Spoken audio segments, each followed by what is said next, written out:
Hi, I'm Sheryl. Have you ever felt like your family was against you, no matter what you did? My mom humiliated me at Christmas, telling me to try to behave like I was still a child, but then the CEO called me boss. It was the moment I realized I wasn't just fighting for respect, I was fighting to break free. But can I really escape the hold of my family? Or will they keep pulling me back in? This is the story of how I finally took control of my life. But the question is, was it too late? Hook 2. Ever been told you're not good enough by the people who should support you most? I've spent my life trying to prove myself, but my mom's cruel words at Christmas and her constant need to control me pushed me to the edge.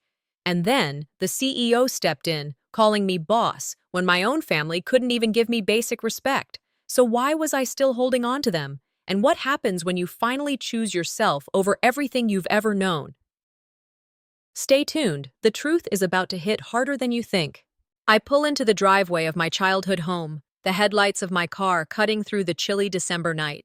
The house is just like I remember it, big, warm, with that comforting scent of pine and cinnamon wafting from the front door. But as I step out of the car, the usual excitement I used to feel as a kid is replaced with a sense of resignation. I've never really fit in here, and after all these years, it still stings. The lights twinkle in the front yard, a large wreath hanging proudly on the door. But as I take a deep breath and approach, I can't help but feel like an outsider in my own family. I'm the youngest, the one always trying to get noticed. But no matter what I do, I still seem invisible. Every year, it's the same routine, a few fake smiles, empty pleasantries, and the lingering tension that no one ever addresses. When I enter the house, the warm air hits me, and for a brief moment, it feels like the past. My siblings are all gathered in the living room, laughing and joking like they always do, but I'm just another face in the crowd, unnoticed, unimportant. My mother, Evelyn, greets me with the same rehearsed warmth, her arms open but her smile thin. There's no real affection, just the ritual of being polite. I try to keep my thoughts to myself as I hug her back.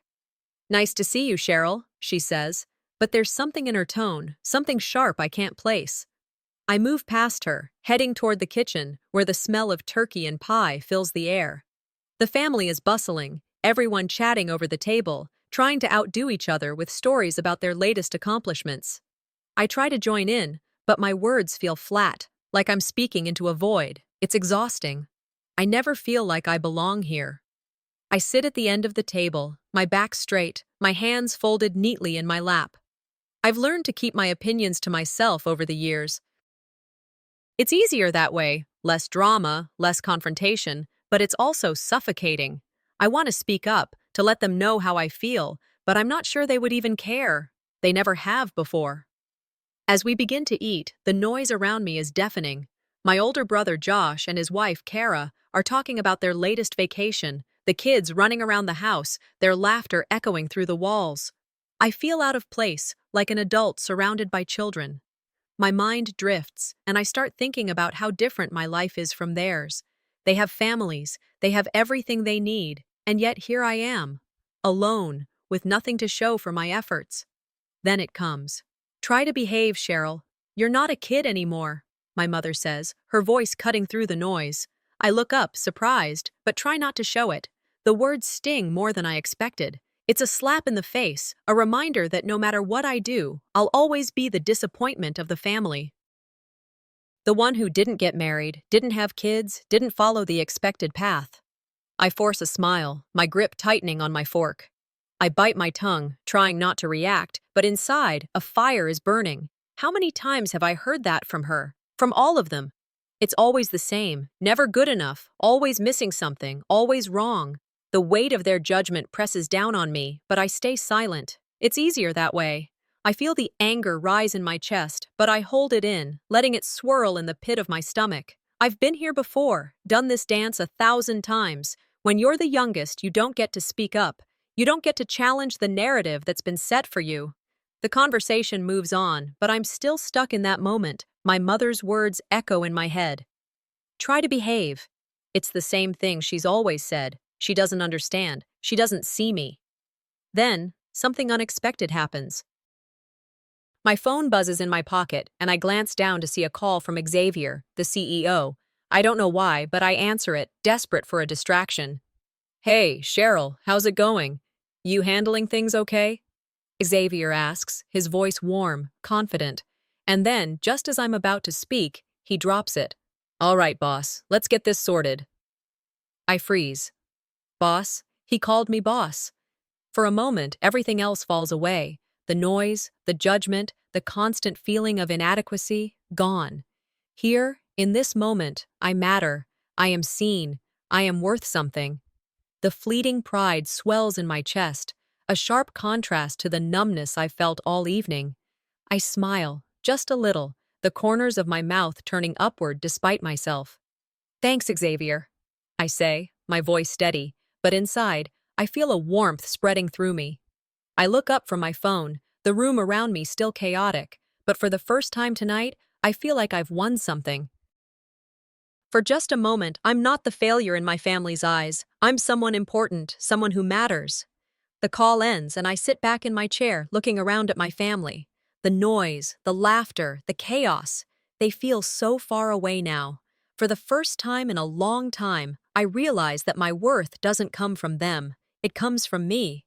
But as the evening continues, the weight of my family's dismissiveness begins to creep back in. Their casual disregard for my life, for my choices, settles in my chest like a stone. I can't keep pretending that I don't care. I look at the perfect family pictures on the wall, each one a snapshot of what they want me to be, what they expect me to be. And I realize I can't keep seeking their approval. It's a battle I've lost before I even started. The dinner winds down, and I find myself alone for a moment in the kitchen, staring at the half-empty plate in front of me. I try to shake off the feeling, but it sticks. I know something has to change. I can't keep living like this, constantly seeking validation from a family that will never see me for who I really am. As I wash my hands, I take a deep breath.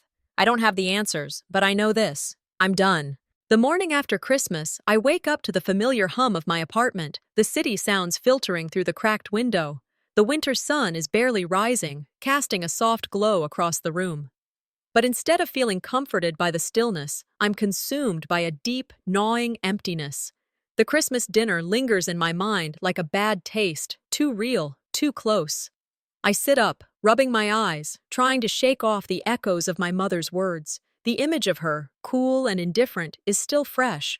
She'd barely looked at me that night, as if I was just another piece of furniture in the room. Her eyes, so sharp and critical, had drilled into me with each passing moment. Try to behave, Sheryl, she'd said, as if I wasn't a grown woman with a life of my own. As if I still needed to be controlled, molded into something I could never be. I get out of bed and walk over to the window, the cold glass pressing against my forehead. The city below is bustling, but it feels so distant from the heaviness I carry. My mind drifts back to my family's laughter, their careless chatter. They were all so perfect, so confident in their lives, while I was still stuck in this endless loop of trying to prove my worth to them. And for what? A career? A house? Success? None of it mattered to them. I had spent years convincing myself that if I worked hard enough, if I achieved enough, they'd see me. But it had never been enough. It would never be enough. I think about the conversation last night, my mother's cruel words, the stinging dismissal, the shame. My phone buzzes in my pocket, pulling me from my thoughts. It's a text from Ingrid. Let's grab coffee this afternoon. I have a feeling we need to talk. Ingrid. I had almost forgotten about her in the chaos of the family gathering. She's always been there for me, the one person who listens without judgment, the only person who's never made me feel small. I smile at the text and type back a quick reply. Sure, I'll be there at 3. After sending the message, I sit back down on the couch, the weight of my emotions settling in. I hate how much my family's opinions still affect me. I'm a grown woman. I have a job I'm proud of, a life that's mine to live, but every time I'm around them, I feel like I'm back in high school, begging for validation. I grab my phone and start scrolling through work emails, trying to distract myself. But it doesn't work. The truth is, I'm tired of seeking approval from people who will never give it. I've spent so many years thinking that if I just kept trying, kept achieving, eventually they'd see me for who I am. But last night, I realize something. They'll never see me. Not for who I really am. The realization hits harder than I expect. There's a lump in my throat, but I swallow it down. I don't have the luxury of feeling sorry for myself. Not anymore. I get dressed, the sharp click of my heels echoing through the apartment as I head for the door. The outside world feels so different. It feels bigger, brighter, like there's a whole other life waiting for me, one where I don't have to prove myself to anyone. I drive to the cafe, the familiar streets of downtown Ohio bringing a sense of calm. When I walk in, I see Ingrid sitting at the back, her usual smile lighting up the room. "Sheryl?" she says, standing up to hug me. "You look like you've been through a storm." I laugh, a bitter sound, and sit down across from her. "You could say that." Ingrid looks at me, her expression soft but knowing. "You've been on my mind lately. I know things with your family haven't been easy, but I can't help but feel like you're still letting them define you." I feel my chest tighten. I don't know how to stop. It's been this way my whole life. No matter what I do, it's never enough for them. Ingrid takes a sip of her coffee, her eyes never leaving mine. "You know, Sheryl, you can't change people. You can't make them see you the way you want them to, but you can change how you respond to them." Her words hit me like a punch to the gut. I've spent so much time trying to mold myself into something they'd accept that I'd forgotten what it felt like to just be me. "You're right," I whisper, more to myself than to Ingrid. "I can't keep waiting for them to change. I have to start living for me." Ingrid smiles, and I can see the relief in her eyes. "Exactly. You've worked hard to get where you are. Your career, your achievements, they're yours. Stop giving them away to people who don't appreciate them." I nod, feeling something inside me shift, a weight lifting. For the first time in a long while, I feel like I'm seeing things clearly. We continue talking, but my mind is already racing ahead. I can't keep living in this emotional limbo. The pain, the rejection, it's too much. And yet, the thought of breaking away from my family, of distancing myself, is terrifying. But I have to. For my own sanity. For my own future. That night, I sit at my desk, my fingers hovering over the keyboard. I think about what Ingrid said, about how I can't keep letting my family define me. It's time to take control. I open my email to my mother, the cursor blinking in front of me. "I need space," I type. "I can't keep dealing with the negative judgments." I stare at the screen, my breath caught in my throat. The words feel like a betrayal, but they're also a lifeline. I can't keep pretending.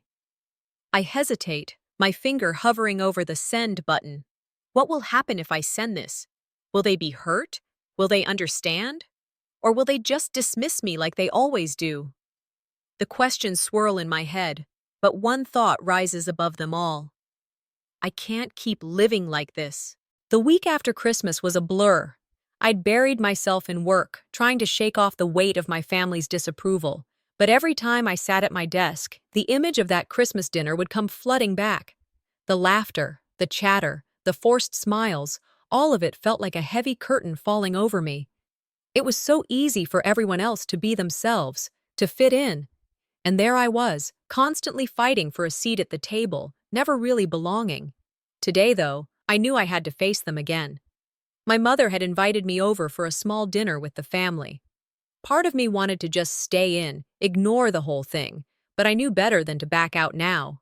I needed to know where I stood. If nothing else, I wanted the closure. I pulled into the driveway of my childhood home, a place I hadn't visited in a while. The house looked the same as it always had, the same red door, the same Christmas lights still hanging on the porch despite the season being over. It all seemed so familiar, yet so far away. I hesitated for a moment before stepping out of the car. The weight of the past few days was heavy in my chest, but I pushed it down. It was time to put on a brave face. Inside, the house was warm, filled with the smell of a home-cooked meal. My siblings were already there, laughing and teasing each other in the kitchen, just like they always did. Evelyn, my mother, was sitting at the table, stirring something in a pot, her eyes never quite meeting mine. "Sheryl," she said without looking up, "you made it. just in time. Her voice was casual, almost distant. It felt like I had to prove myself just to be here. I sat down at the table, trying to ignore the pit in my stomach. My siblings were as loud and carefree as always. Their laughter filled the room, and it made me feel even more isolated. I wanted to join in, to be part of the conversation, but the words never seemed to come out right. Every time I opened my mouth, I felt like an outsider, like I wasn't really part of this family. Dinner began, and as always, the conversation turned to the usual topics: careers, kids, marriages. Everyone seemed to have it together, except for me. As I picked at my food, I could feel the weight of Evelyn's gaze on me. It wasn't warm, like a mother's gaze should be. It was sharp, calculating, like she was waiting for me to say something wrong. "You know, Sheryl," she began, her voice cutting through the noise of the conversation, "I don't know why you don't just settle down already. Everyone else is. You can't be so independent forever, you know." Her words stung, but I didn't let it show. I just forced a smile and nodded. "You're not a kid anymore," she added, her tone dismissive. "You really need to grow up, try to behave." The words hit me like a slap. It was so typical of her to say something like that, so typical of her to make me feel small, like I was never enough. But I stayed silent, just like I always did. I wanted to shout, to tell her how much her words hurt, how they always had, but I didn't. I kept my mouth shut, forced myself to swallow the bitterness that rose in my throat. What good would it do? Evelyn would never understand. The rest of dinner was a blur. I barely said a word, just sat there, listening to my family laugh, completely unaware of how much I was suffering.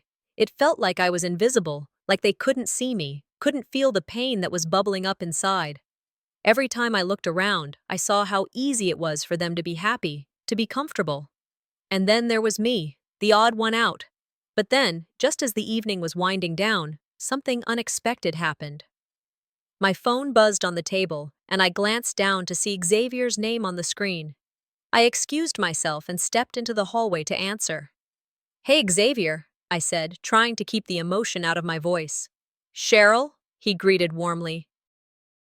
"I just wanted to check in. How's everything going with the project?" I smiled. A real smile this time. "It's going great. I think we're on track to finish ahead of schedule." "That's fantastic. You're really killing it, Sheryl. You're one of the best managers I've worked with." I paused for a moment, the words sinking in, the validation, the acknowledgement. It was like a breath of fresh air. "You know, you're the boss here," Xavier continued. "I just work for you." For the first time in what felt like forever, I felt seen. Not just as a part of a team, not just as an employee, but as a person with value. "Thanks, Xavier," I replied, a quiet pride swelling inside me. "It means a lot to hear that." When I returned to the table, the weight in my chest had shifted.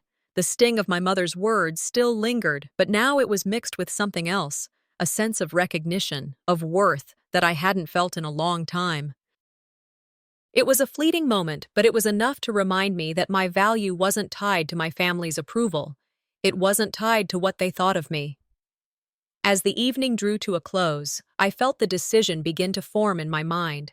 I couldn't keep living in this cycle. I couldn't keep waiting for them to see me. I had to take control of my own life, to stop seeking their validation and start living for myself. I left my mother's house that night with a new resolve. I didn't know exactly how I was going to break free from this emotional trap, but I knew it was time. I sat at my desk, staring at my phone, waiting for my mother's response. It had been 2 days since I sent that email, and I was still torn. The moment of sending it had felt empowering, like I had finally taken control of my life. But now, in the silence of my apartment, I was second-guessing everything. Was I too harsh? Was I pushing away the people who were supposed to love me unconditionally? Or had I finally made the decision that would set me free? The apartment was eerily quiet, almost too quiet. The soft hum of the refrigerator and the occasional street noise outside seemed far away. I needed answers. I needed some sort of resolution. The tension in my chest built with every minute that passed. I knew I'd be facing this moment, but now that it was here, I was unsure how to handle it. When the notification popped up, I froze. Evelyn, it said. I took a deep breath, clicked open the email, and braced myself.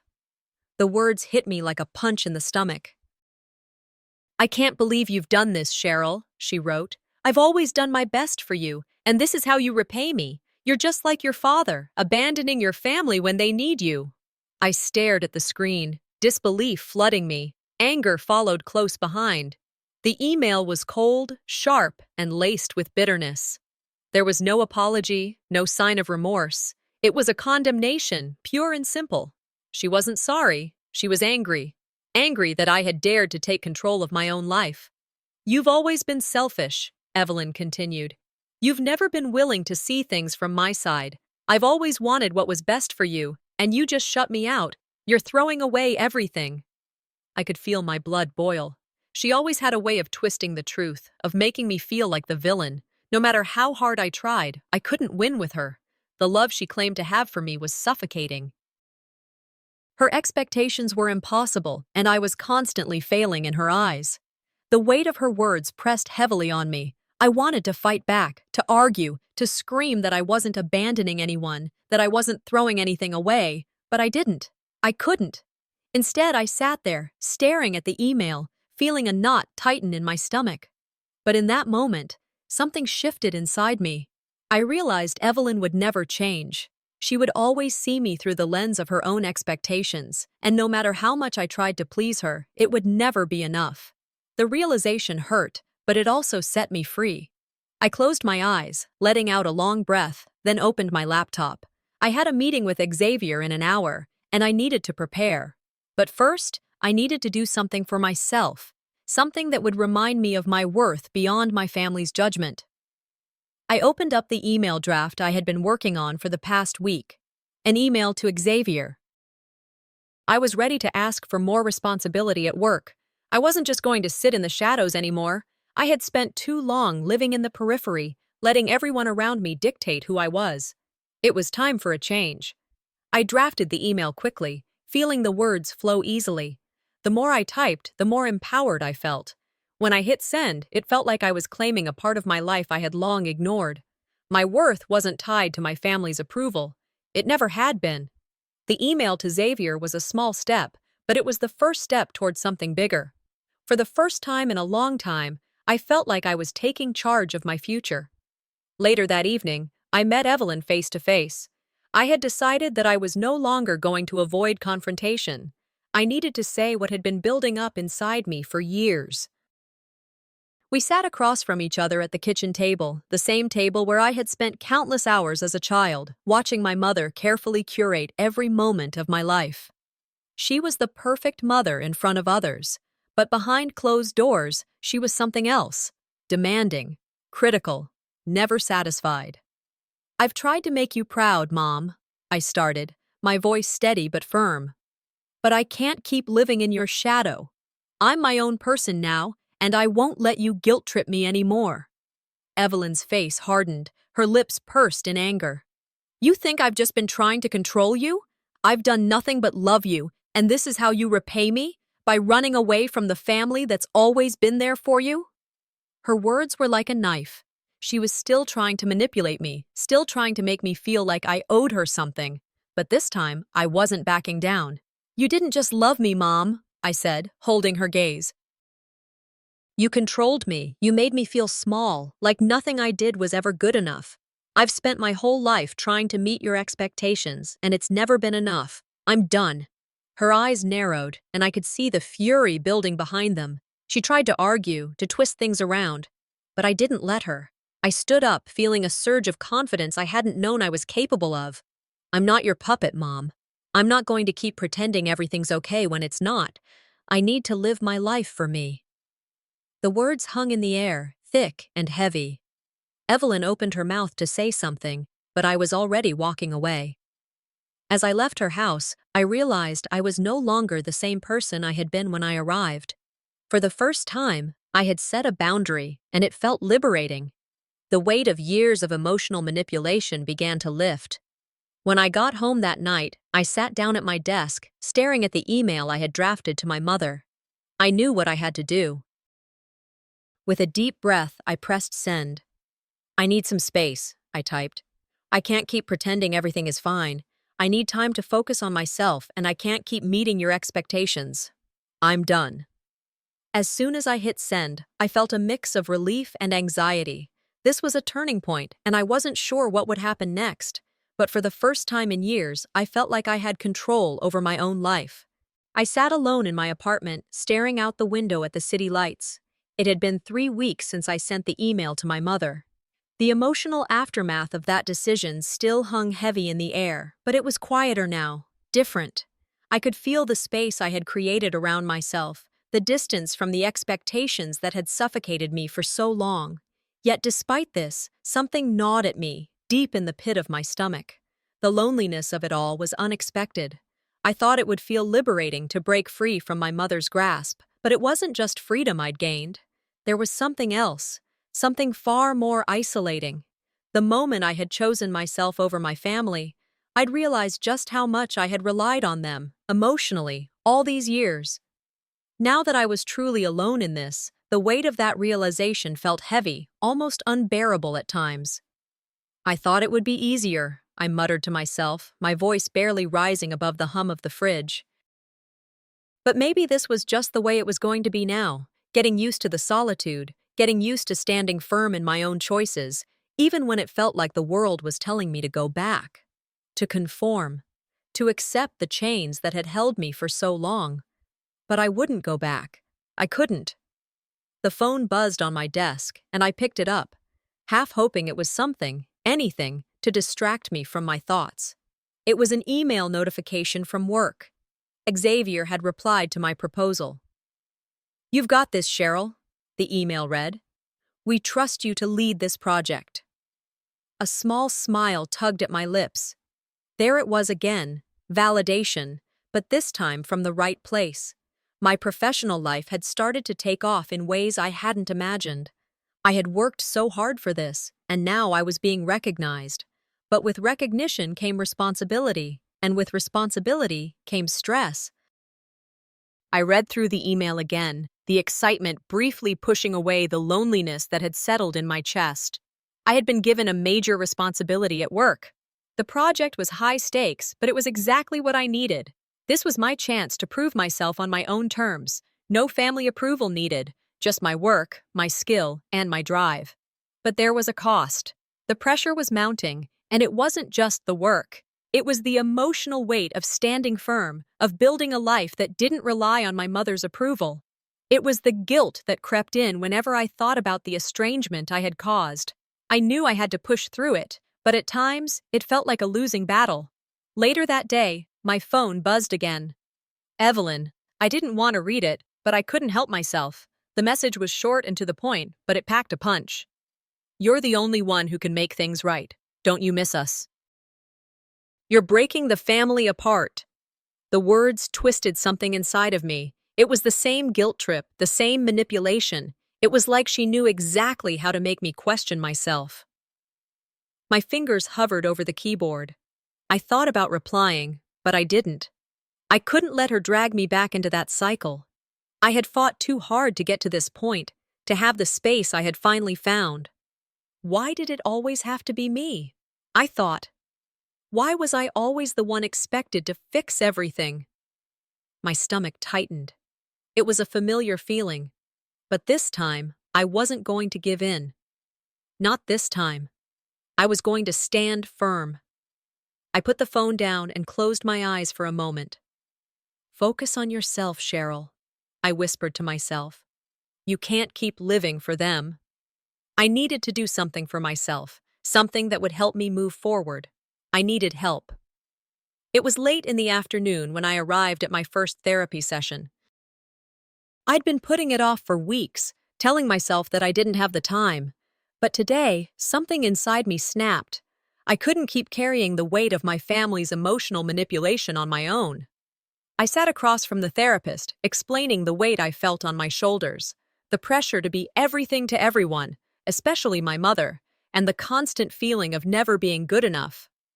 "I don't know how to stop feeling like I'm always disappointing someone," I confessed, my voice wavering slightly. "It's exhausting." The therapist nodded, offering a kind smile. You're not responsible for their happiness, Sheryl. You're allowed to live for yourself. I felt a surge of relief at her words, like a weight had been lifted. The idea that I didn't have to carry the emotional burden of my family's expectations was both terrifying and liberating. We talked for a while about boundaries, about learning to say no without feeling guilty. It wasn't going to be easy, but it was the first step in truly taking control of my life. I had spent years living in the shadow of my mother's judgment, but now I was starting to see that there was another way, a way where I didn't have to apologize for my existence. That evening, I went into work with a new sense of clarity. The project I had been given was crucial, and I was determined to make it work. The meeting with the team was intense, but I held my ground. I presented my proposal with confidence, outlining the steps we would take to make the project a success. "This is my vision," I said, looking around the room at my colleagues. "And I'm confident it will work." They all nodded, impressed. I felt a rush of pride. I was doing it. I was standing up for myself, not just at work, but in every part of my life. But then, as I sat at my desk later that evening, a thought crept into my mind. Is this all there is? I had fought for my career, for independence, but I couldn't shake the feeling that there was something missing, something more than just success. But for now, that would have to wait. Right now, I had made my decision. I was going to keep pushing forward, no matter the cost. The weight of the world was starting to press down on me more than usual. As I stepped into the office that morning, the familiar buzz of the place felt strangely distant. Everything I'd worked for was within reach. But there was a dark undercurrent I couldn't shake. The promotion, the respect I'd earned, it all came with an unspoken price. The pressure was no longer just a part of the job, it was my life. I sat at my desk, trying to focus on the tasks at hand, but my mind kept drifting to the email I'd received the night before from my mother. Her words echoed in my head. "Don't you miss us? You're breaking the family apart." I had hoped it would get easier to resist, but it wasn't. I was trying so hard to build something for myself, yet I couldn't escape the guilt that always followed whenever I tried to separate myself from the people I'd spent my whole life trying to please. I ran my hands over my face, feeling the tension in my jaw. I'm tired of playing the middle, I thought, but if I say no, will they ever understand? Before I could get lost in my thoughts, my phone buzzed again. It was a work-related notification, a brief distraction. The meeting was scheduled for later that day, and I knew it was going to be high stakes. But honestly, at that moment, I didn't care about the work. I cared about the battle that raged inside me. The meeting itself felt like an eternity. I was giving it my all, trying to steer the project forward, but there was an undercurrent of frustration, a sense that I was running on fumes. When John, a senior colleague, spoke up about a missed deadline, I felt a flicker of irritation deep in my chest. "You missed the deadline, Sheryl. This is a problem," he said. His voice was matter-of-fact, but the tension in the room was palpable. It was a simple mistake, a slip-up I could have fixed easily if it weren't for the emotional chaos I'd been dealing with outside of work. But it was more than that. It wasn't just the project, it was everything. It was the constant pressure of living up to everyone's expectations, the never-ending cycle of trying to prove myself. Something inside me snapped. "I've been busting my ass, and you want to blame me for one missed deadline?" I shot back, my voice sharper than I'd intended. "Maybe it's because I'm juggling more than you think." The room fell silent, all eyes on me. I didn't care. For the first time in a long time, I felt like I had a right to speak up. I wasn't just a worker anymore. I was a person, and damn it, I had my limits. I could see the shock on John's face, but I didn't back down. I was exhausted, but I was also clear. It wasn't just the project I was fighting for. It was my own dignity. After the meeting, I felt both powerful and drained. It was a rush of clarity, but also a recognition of how much I was losing in the process. My desire to prove myself had alienated me from everything else. And my career had become my only anchor, but even that wasn't enough to fill the emotional void. I couldn't keep living this way. Not anymore. That night, I was sitting in my apartment when the familiar ding of my phone brought me back to reality. I opened the message from Evelyn with a sense of dread. It was the same tactic she always used: the guilt, the manipulation. You're the only one who can make things right. Don't you miss us? You're breaking the family apart. I stared at the message for a moment, the familiar ache of her words creeping in. But this time, I didn't respond. I couldn't. Instead, I sat back and let out a long breath. I'm not a little girl anymore, Mom, I whispered to myself. I won't let you make me feel guilty for wanting a life outside of this. For the first time, I didn't feel the need to explain myself. I didn't owe her anything, not anymore. But the fear was still there. The fear that cutting ties would be the end of everything. I stood up, pacing around the apartment. I needed to do something for myself, something that would help me move forward. The guilt and the weight of everything I had been through had left me exhausted. But I wasn't going to let it consume me anymore. I grabbed my jacket and walked out of my apartment, needing space to think. I wandered into the park nearby, trying to clear my mind. As I walked, the sounds of the city began to fade, replaced by the quiet rustling of the trees and the occasional car passing by. It was peaceful. I sat on a bench, taking in the silence, letting my mind wander. And that's when it hit me. I was no longer living in my mother's shadow. I had spent years trying to prove myself to her, but in the end, it wasn't about her at all. It was about me. I'm not my mother's shadow, I thought. I am my own person, and I deserve peace. The clarity was overwhelming, but it felt good. I knew then that I had to make a decision. I had to take control, not just in my career, but in my personal life as well. The boundaries had to be set, and I was the one who had to draw them. I needed to confront Evelyn once and for all. No more guilt, no more manipulation. I was done being her emotional punching bag. When I got home, I dialed her number. I felt the weight of what I was about to do, but I also felt ready. It was time. When Evelyn answered, I didn't wait. I'm done being your emotional punching bag, I said, my voice steady. If you truly loved me, you'd stop trying to control my life. There was silence on the other end, but I could hear her breathing, her shock. You're breaking this family apart, she finally said, her voice trembling. How could you be so selfish? I swallowed the lump in my throat. I knew what I had to say. I'm not the selfish one, I replied. I've been giving up myself for years. I need to find me again. I hung up the phone before she could say another word. It was done. The sun had barely risen, but I was already awake, sitting at my kitchen table, trying to steady my nerves. I had spent the entire night replaying the conversations that were about to unfold. This was it, the moment I had been preparing for, the moment I had dreaded. I had given so much of myself to everyone else for so long that now, finally, it was time to demand respect. But the fear lingered. Could I really do this? Could I stand up to the two people who had shaped my world? My mother, who had kept me emotionally chained, and Mark, who had always used his position to manipulate me? I took a deep breath, repeating the words I had rehearsed so many times in my mind. I'm ready to finally take control. I've been too quiet for too long. The voice in my head grew louder, filling me with a sense of purpose. If I didn't do this now, I'd always regret it. I had already come too far to back down now. This was my time.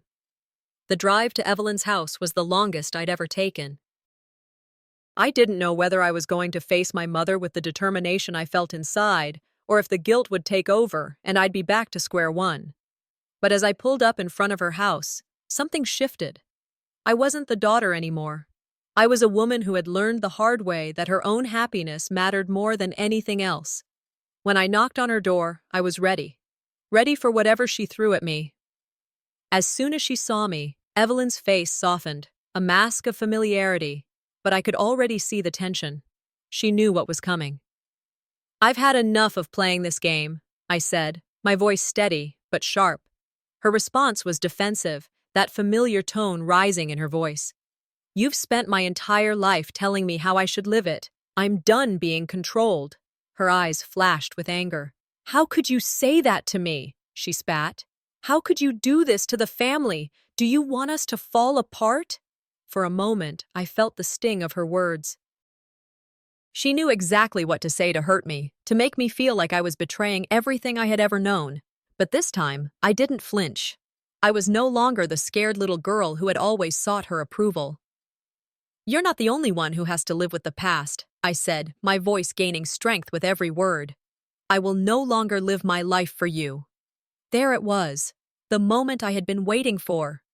As soon as the words left my mouth, I felt a weight lift from my shoulders. It wasn't easy, but it was necessary, and for the first time in my life, I felt free. I walked out of her house with a renewed sense of self. As I made my way back to my car, my heart raced. It wasn't just the relief of standing up to Evelyn, it was the realization that I had truly taken control of my life. No more guilt, no more manipulation. But before I could breathe too deeply, my phone buzzed in my pocket. It was Mark. The tension in my chest tightened again. I hesitated before answering. His voice was cold, demanding, as usual. "You know how this works?" Mark's voice grated through the phone. "You want to keep your job? You'll have to play the game. If you don't, you'll lose everything you've worked for."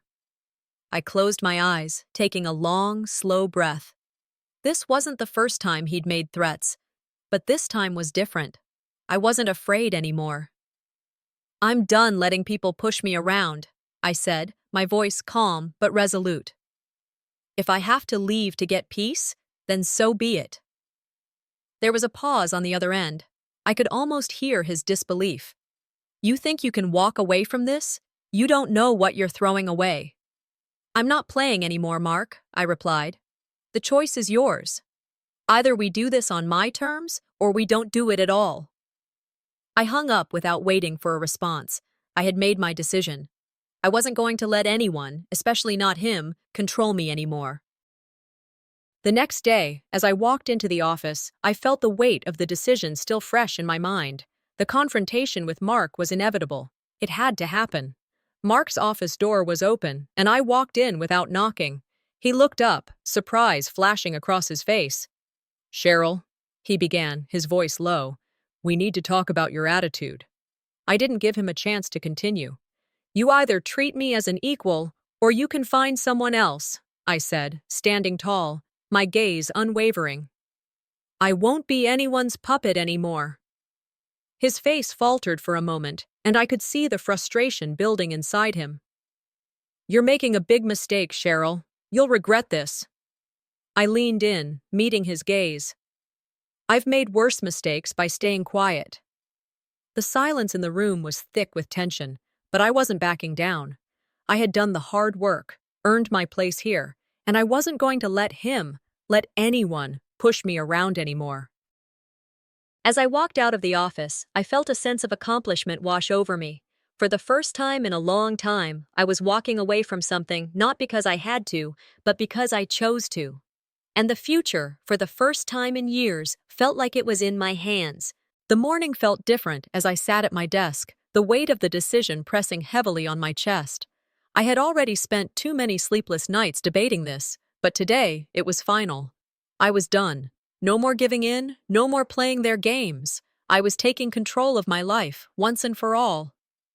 My hands trembled slightly as I typed out the resignation letter to Mark. My professional life had been a battlefield, and I was no longer willing to be his pawn. Each word I typed was a declaration of my freedom. No more playing by their rules. It's time for me to write my own. As I hovered over the send button, the reality of what I was about to do hit me. Was it the right choice? I felt a cold knot in my stomach, but there was something else too. Relief. It was as if a burden I didn't even know I was carrying had been lifted. With a final deep breath, I clicked send. That was it. There was no going back. The decision was made.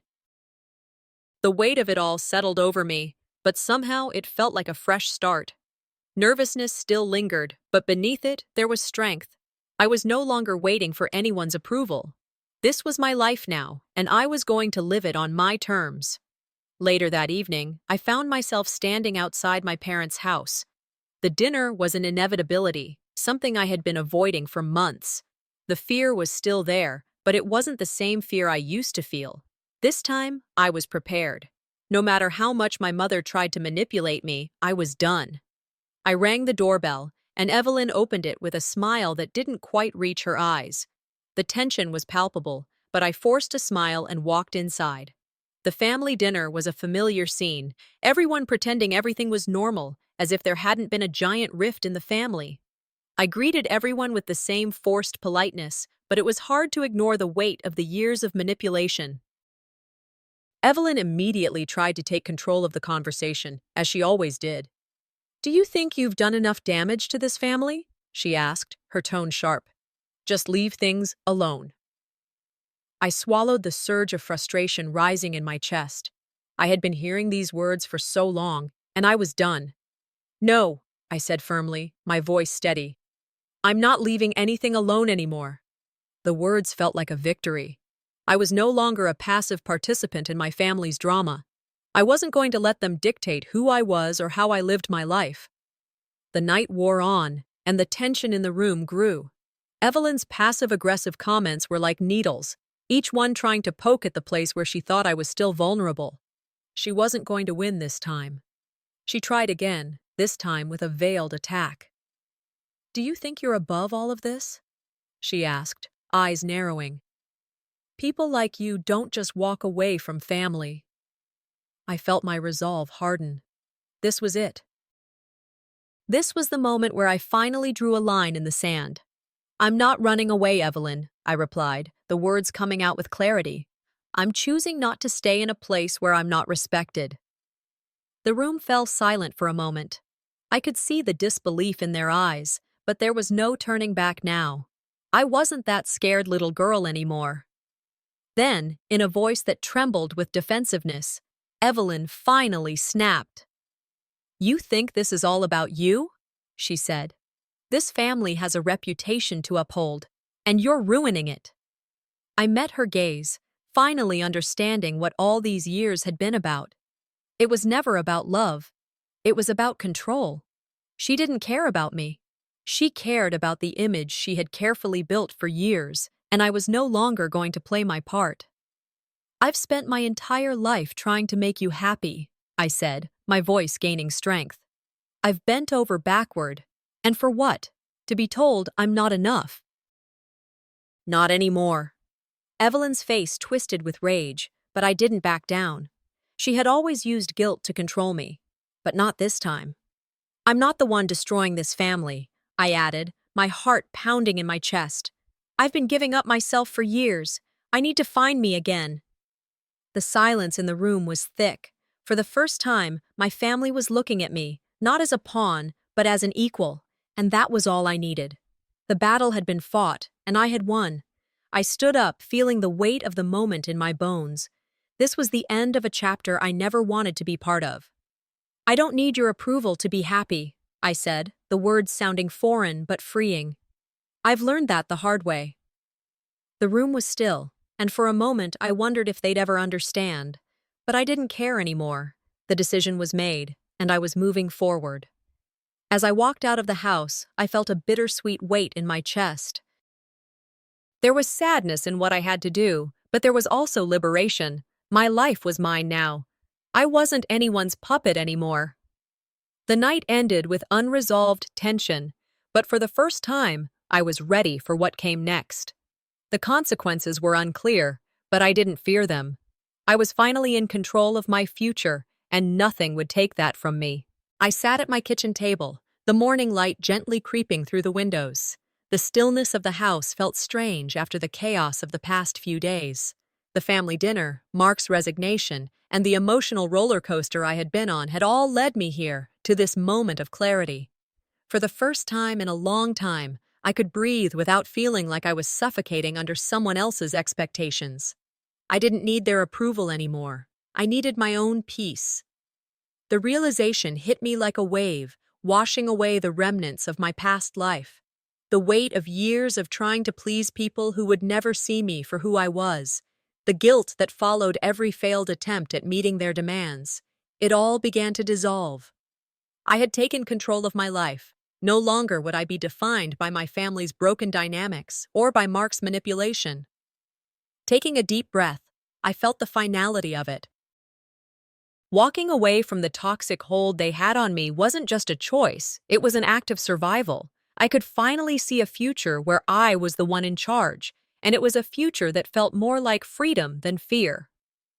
The phone buzzed on the table, interrupting my thoughts. It was Mark. The irony of it was almost laughable.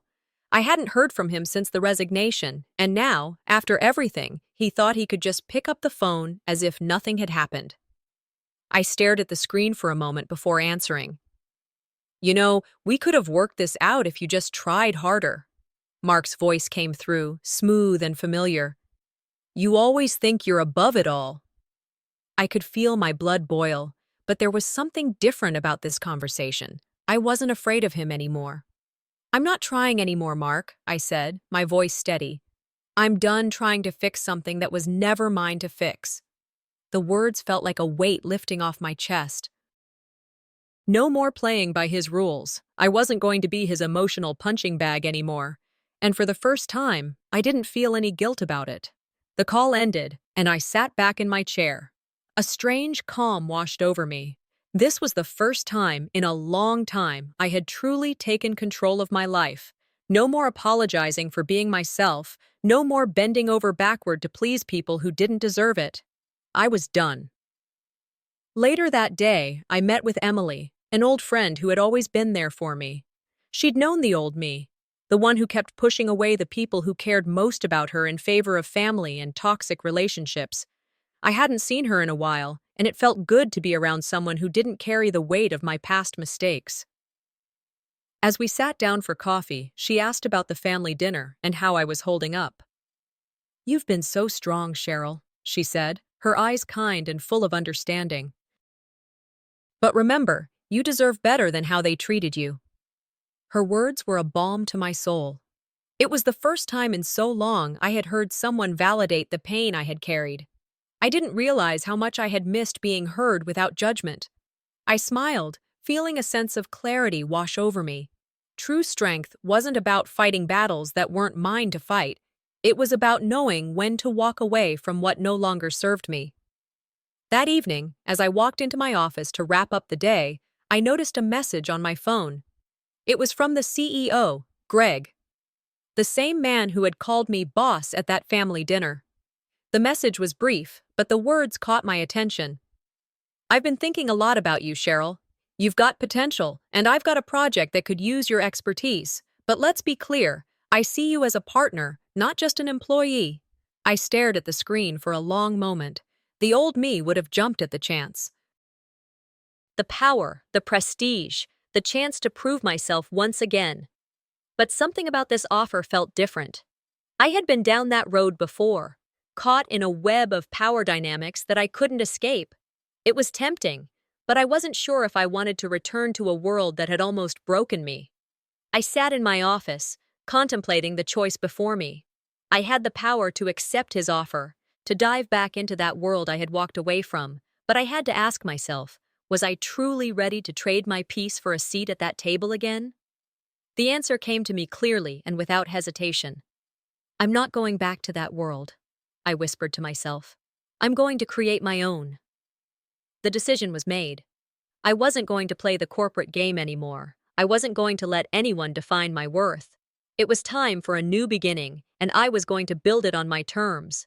The future was unknown, but I had never felt more alive. I stood up, walked to the window, and looked out at the city skyline. The weight that had been crushing me for so long was gone. The world was wide open, and I was no longer afraid. The next chapter of my life had begun, and this time, it was my story to write.